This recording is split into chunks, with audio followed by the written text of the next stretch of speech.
guys, it's Noah from Abstract. Today I'm going to show you how to turn this blank canvas into a Paint 4 masterpiece. Let's get started. So for this piece, I used a 4-foot by 2-foot canvas, and I was actually reusing an old canvas, so all I did was sand down the old paint and then apply 2 layers of gesso over the top just to prep it for the new paint. So the different paints that I used for this project, I used 2 16.9 ounce bottles of pourable black metallic paint. You don't have to use metallic, but in this case I did. You also need an 8 ounce bottle of white pourable paint, an 8 ounce bottle of red pourable paint, and then the same size bottle of blue pourable paint, turquoise pourable paint, and orange pourable paint.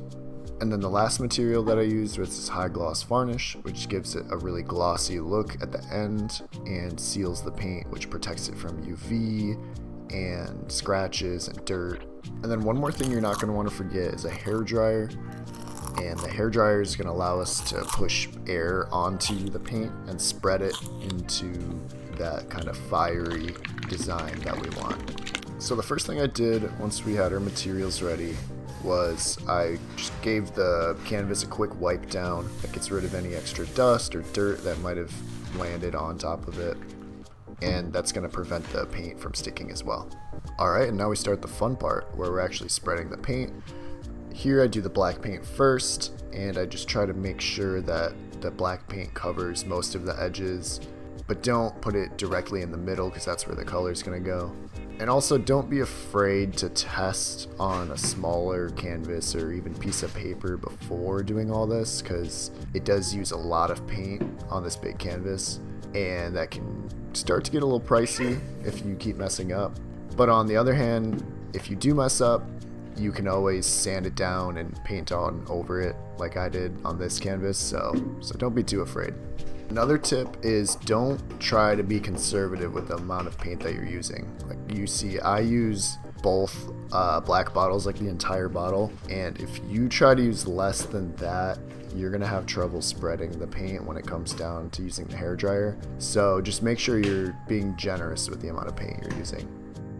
And then once I had poured all the black paint, I just took a paintbrush and spread it all the way to the edges so that we didn't have any white left over if we didn't spread the paint that direction. And then here, I just take the paintbrush on the other side and do the same thing, spreading the black paint towards the edges and just leaving the middle area blank. So with the black ready and spread, I begin to pour the blue.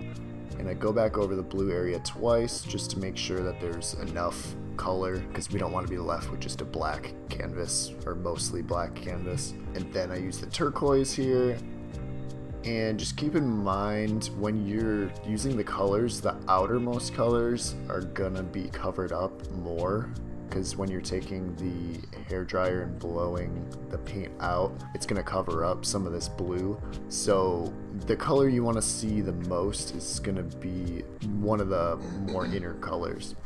And then I came in with the red paint here, and make sure you are squeezing the bottle or pouring enough paint. You don't want to be left with too little paint, and then when you go to blow it out, it's just not spreading, or you're just not getting the color that you want because you didn't squeeze enough color in the beginning. And then I come in with the orange. So if you want a fiery type of design, which was kind of what I was going for, I would recommend these types of colors. Maybe you can add in a yellow or different shades of red or orange, but the blue with the red and the orange gives it that kind of fiery feel. And even the white in the middle adds to that as well. But if you just like the effect and you're not really going for the fire feel, you can really use any color you want. So here I come back in and I add a little bit more red, just because I felt like I didn't use enough red and I was nervous that the red wasn't going to show up. And then once all the color was laid out, I took out the hair dryer, I put it on a cool setting, and I put it on low just for this part, and just began to blow the color towards the middle so that we could kind of get them closer together, and that helps when you blow the paint out for it to be a little bit more colorful.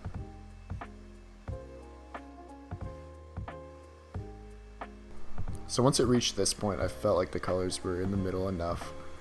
And so I put the hairdryer on a high setting, still kept it on cool, but just moved the fan speed to high and began to start blowing the paint out.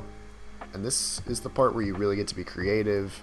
You get to choose to blow out the paint however much or however little you want, and you can control how much blue in my case, or how much orange or red you want.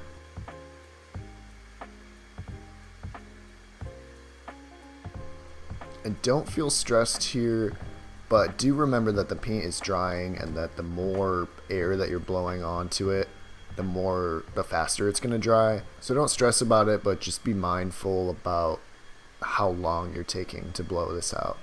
I think my total time was around 18 minutes, and towards the end it was getting pretty dry, where when I would blow the black paint it would kind of like stick. It wasn't flowing to the edges anymore.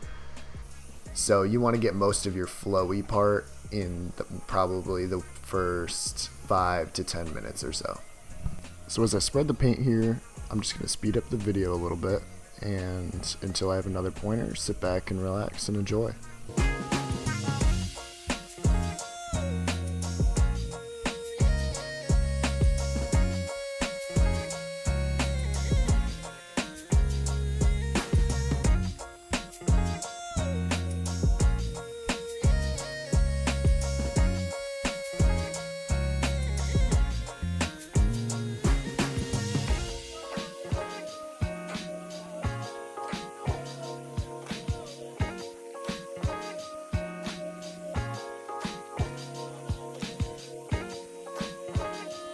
So at this point I noticed that some of the edges were still white and that the black paint just wasn't going to spread that far, so I just took a paintbrush, got a little bit of that black paint, and just filled in those white gaps.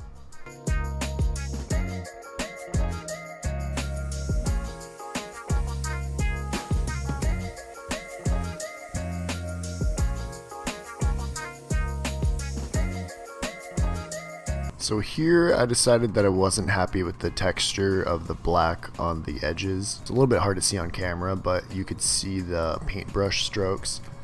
So I just got whatever was left of the black paint and put it on the edges and took the hairdryer and spread it.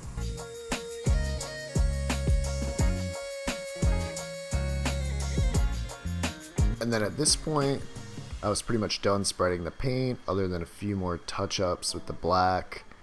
It was pretty much done, and it was time to let the paint dry. So a couple days later, once the paint was fully dry, I got the high gloss varnish, and I just spread it over the top of the canvas, and then took a paintbrush and spread it evenly across the top of the paint. And again, this helps protect the paint from UV and dirt and scratches, and it also adds a little bit of gloss. You can use a matte one, there's semi-gloss, there's high gloss, so just pick a varnish that has the glossiness that suits your project the best.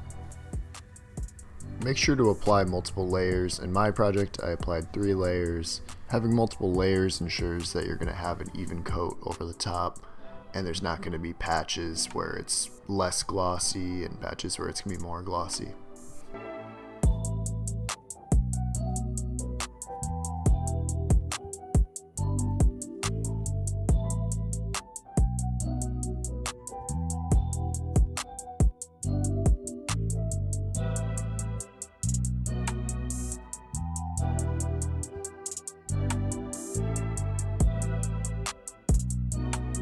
And there you have it.